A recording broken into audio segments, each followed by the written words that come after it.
நம்முடைய பாரத தேசம் நமக்கு கொடுத்திருக்கிற பெரிய பெருமைகள்ல 2 ரொம்ப முக்கியமானதா நான் நினைக்கிறேன். ஒண்ணு ராமாயணம்ங்கிற ஒரு இதிகாசம். இன்னொன்னு மகாபாரதம்ங்கிற இதிகாசம்.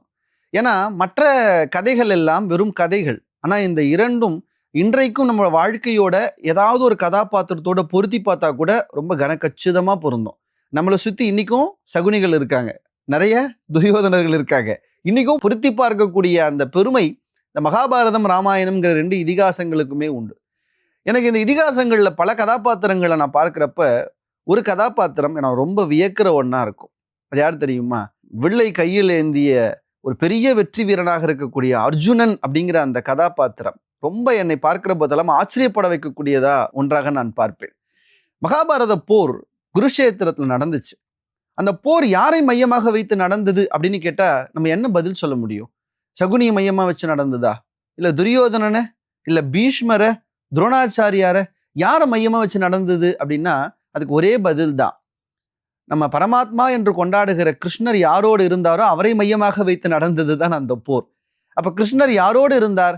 யாருக்கு சாரதியாக இருந்தாருன்னா அர்ஜுனனுக்கு சாரதியாக இருந்தாருன்னா அர்ஜுனனை மையமாக வைத்துத்தான் இந்த போரே நடக்கிறது அப்படிங்கிறத மகாபாரதம் படிச்சவங்களுக்கு தெரியும். அர்ஜுனனை பத்தி நான் ஏன் இப்ப இவ்வளவு பெருசா சொல்லிட்டு இருக்கேன் தானே நினைக்கிறீங்க? ஒரு விடாமுயற்சி ஒருவருடைய வாழ்க்கைக்கு எவ்வளவு தேவைங்கிறதுக்கு அர்ஜுனனே ஒரு பெரிய உதாரணம். விடாமுயற்சினா என்னன்னு நினைக்கிறீங்க? ஒரு விஷயத்த தொடர்ந்து செய்யறது மட்டும்தான் நினைக்கிறீங்களா? கிடையாது. எந்த விதமான டிஸ்ட்ராக்ஷனும் இல்லாம ஒரு விஷயத்த தொடர்ந்து செய்யும் போதுதான் அந்த விடாமுயற்சி இன்னும் முழுமை பெறுகிறது அப்படிங்கிறத நம்ம பார்க்கணும். நானும் தான் முயற்சி செய்யறேன், நானும் தான் செஞ்சு பார்க்குறேன், ஆனா எனக்கு சக்சஸ் ஆகலை அப்படின்னா நம்ம பல நேரங்கள்ல எதை நோக்கி போறோமோ அதை விட்டுட்டு வேற சில டிஸ்ட்ராக்ஷனுக்குள்ள நம்ம போறதால தான் வெற்றி நமக்கு கிடைக்கிறது இல்லை. ஆனா அர்ஜுனனை பாருங்களேன்.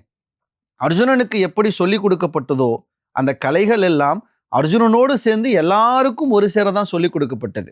எல்லாரும் தான் அந்த வில்வித்தையை கத்துக்கிட்டாங்க. நம்ம பார்க்கிற பீஷ்மரோ, நகுலனோ, சகாதேவனோ, தர்மனோ, துரியோதனனோ, துச்சாதனனோ எல்லாரும் ஒன்னாதான் அந்த கலையை கத்துக்கிட்டாங்க. ஆனா ஒரு பெரிய ஆச்சரியமான ஒரு காட்சி ஒன்று மகாபாரதத்துல உண்டு.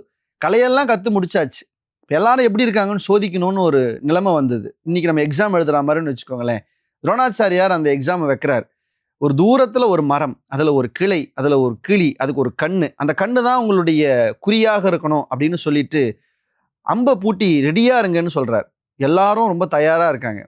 துரோணாச்சாரியார் ரொம்ப கிட்ட போய் தர்மன் காதுல போய் கேட்டார், உனக்கு என்ன தெரியுது அப்படின்னார். அதுக்கு தர்மன் சொன்னான், எனக்கு தூரத்துல ஒரு மரம் தெரியுது, இல்ல வேணாம் நீ அம்பு விட வேணான்னுட்டார். அடுத்து பக்கத்துல போனார். துரியோதனனை கேட்டார், உனக்கு என்ன தெரியுது? எனக்கு மரம் தெரியுது, கிளை தெரியுது, கிளி தெரியுது, இல்ல வேண்டாம் நீ அம்பு விட வேணாம் விட்டுருன்னுட்டார். பீமன் கிட்ட போனார், உனக்கு என்ன தெரியுது? எனக்கு தூரத்துல மரம் தெரியுது, இல்ல நீ விட வேணாம் அப்படின்ட்டார். அர்ஜுனன் பக்கத்துல போனார். அர்ஜுனா அப்படின்னார். அர்ஜுனன் பதிலே சொல்ல அமைதியா இருந்தான். அர்ஜுனா நான் பேசுறது கேக்குதா? அர்ஜுனன் அப்படிதான் சொன்னான். உனக்கு என்ன தெரியுதுன்னு கேட்டார். அர்ஜுனன் சொன்னார், எனக்கு கிளியின் கண் தெரிகிறது அப்படின்னு சொன்னார். அப்ப அவர் சொன்னார், இப்ப அம்பு விடுன்னார். அந்த அம்பு சரியாக போய் குறியாக இருக்கிற அந்த கண்ணிலே போய் துளைத்தது. அப்ப எல்லாரும் பார்த்து அவருடைய குரு துரோணாச்சாரியார் சொன்னார், நீங்கள் எல்லாம் எது இலக்கோ அதை மட்டுமே பார்க்காமல் அதை தாண்டிய எல்லாவற்றையும் பார்த்தீர்கள். ஆனா அர்ஜுனன் மட்டும்தான் எது இலக்கோ அதை தவிர பிரிதொன்றை பார்க்கவே இல்லைன்னு. விடாமுயற்சி மட்டும் ஒருவரை வெற்றிக்கு கொண்டு போய் சேர்க்காது. அது எந்த இடத்திலும் தடம் மாறாமல் இலக்கில் மட்டுமே யார் ஒருவர் கண்ணாக இருக்கிறார்களோ அவர்களுக்கு மட்டும்தான் வெற்றி நிச்சயமாகும்னு சொன்னார். அந்த வெற்றியின் நிச்சயமாக இருக்கிற அர்ஜுனன் தான் இந்த போரினுடைய மையமாக இருக்க முடியுங்கிறதால தான் கிருஷ்ணரும் அர்ஜுனனை மையப்படுத்தி இந்த போரை நடத்தினார். இது நமக்கெல்லாம் ஒரு பெரிய பாடம். எப்ப நம்ம இலக்கை மட்டுமே நம்முடைய குறியாக வைக்கிறோமோ அப்போதுதான் இலக்கு நம் கைகளுக்கு வந்து சேருங்கிறதுக்கு இந்த கதையே ஒரு பெரிய சாட்சி. நன்றி, வணக்கம்.